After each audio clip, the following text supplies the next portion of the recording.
కానీ ఈరోజు సమాజంలో ముఖ్యమంత్రిగా బాధ్యతలు చేపట్టిన తర్వాత తెలంగాణ సమాజాన్ని గమనించినప్పుడు యువకులు, చదువుకున్న వాళ్ళు, డాక్టర్లు, ఇంజనీర్లు కూడా వ్యసనాల వైపు బానిసలవుతున్నారు.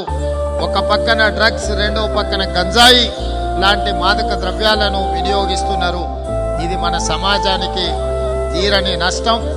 భవిష్యత్ తరాలు సర్వనాశనమయ్యే పరిస్థితులు దాపురిస్తున్నాయి.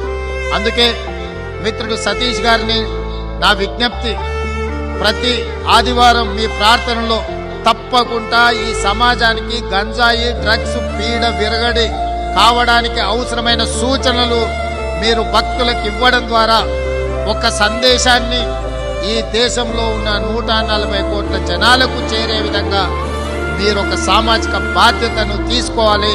మీ జన్మదినం రోజు ఈ బాధ్యతను మీరు తీసుకుంటారని ముఖ్యమంత్రిగా నేను భావిస్తున్నా. రాష్ట్ర ముఖ్యమంత్రిగా నేను తీవ్రమైన ప్రయత్నం చేస్తున్నా. ఇలాంటి వ్యసనాలను, ఈ వ్యసనాలను ప్రోత్సహించే వాళ్లను శిక్షించడానికి.